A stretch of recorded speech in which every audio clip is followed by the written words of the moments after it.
Hello there, I'm John French and welcome to another episode of the Electric Motorhome number 11. Okay, on this episode we're going to finish off the painting, get the alternator in and do a review of incandescent versus LED light bulbs and also a bit welding too. So thanks for watching.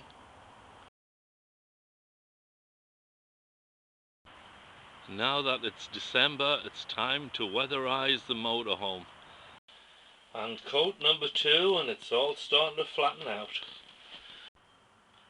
Well, everything's been rubbed down. I've got a coat of paint on the ceiling, on the walls. Unfortunately, guess what? Yeah, once you start painting, you got to keep going forward. So I guess I'm going to be painting the whole of the inside of this thing, which is not bad because it looks a whole lot better, I tell you. Here's the back wall all painted. We've got the ceiling done. Everything's starting to look really great now. Time to do all the trim.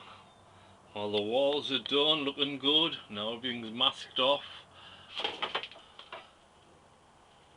Also, you can read the comics while you're lying in bed. Well, it's just after Christmas and I finally got this painting done in here. It's sure that it was well worth it and it was very time consuming, but I've enjoyed the process. Now the curtains are installed, giving everything a nice soft glow. And just on the floor here is where the alternator is going to sit. It's going to take up a lot of room, but that's part of the game. Curtains. And after a bit of hauling, pushing, lifting, we got the alternator in the back here. What a wonderful piece of machinery this is. There she is. Alright. So next thing to get in would be the DC motor. And this alternator is not exactly in position yet. We are replacing the old incandescent light bulbs inside the motorhome with these LEDs. Now then, these LEDs put out as much light as this, but this only uses about 1/10 of the power. So that's great. Now we're going to weld a bracket here that will support the DC motor. Here it goes.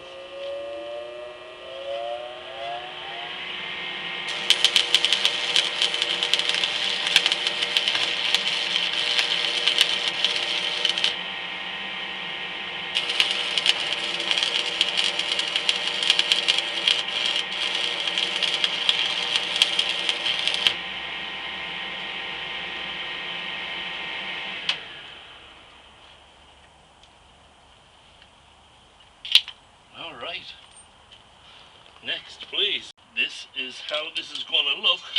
We'll have the motor here. That will go one side and this will go the other. Hopefully, and that should hold everything from turning round should there be some kind of overwhelming torque issue. So, this is the electrical diagram for the AC motor propulsion system for the electric motorhome. We have two separate systems. One is in black and one is in blue.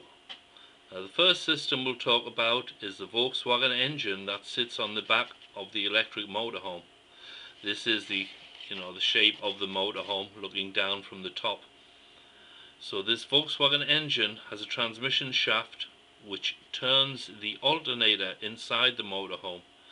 It turns it at 1750 RPM and it will create 460 volts at 3-phase.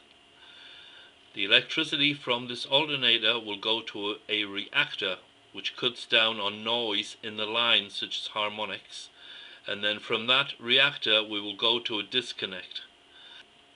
Once that's turned off, it stops any power getting to the motor.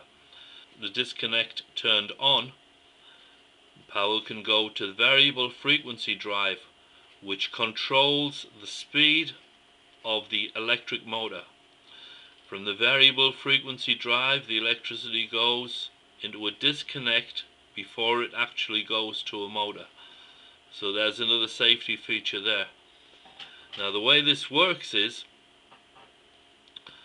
the speed of this motor is controlled by a throttle system, which is basically just a resistance wire attached, at each end and going back to the variable frequency drive.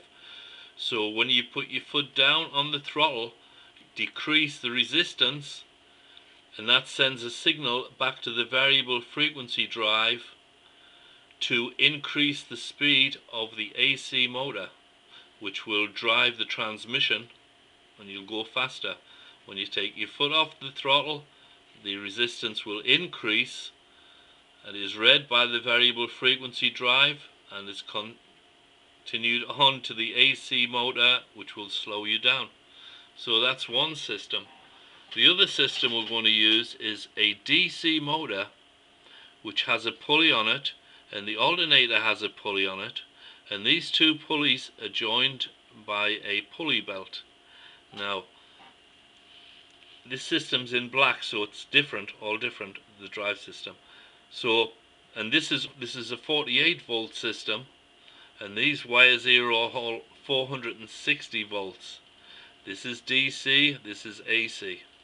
Anyhow, the way this works is you've got 4 batteries, 12 volts each, which gives you 48 volts, goes down into a DC motor controller, which is above the wheel well in the back of the motorhome, and from that motor controller it goes to the DC motor.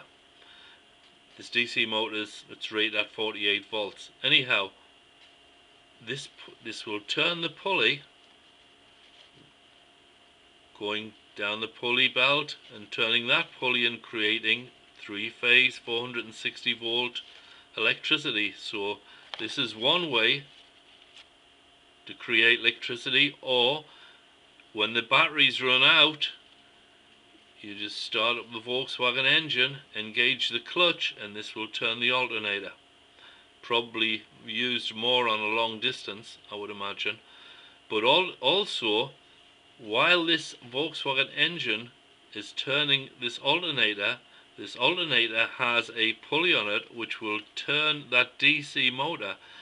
Now, when that DC motor is not having electricity pushed into it, creating mechanical energy to turn a pulley, what will happen is the Volkswagen engine will turn this pulley, and when a DC motor is turned physically, it will create electricity and act like a generator. So the power will come back down to here, and this could actually charge the batteries. So that's what I'm working on. I'm just trying to understand this controller a bit more. It's foreign to me. So that's what's happening apparently. And of course, all of these different units will need to be grounded, and I think these will all be grounded together too, just for safety. I hope that was useful to you, and be free to use that information. Thank you for watching. Okay, so the next episode we will wire up the alternator and bring in the DC motor. Get it all laid out. We're getting really close. Yeah.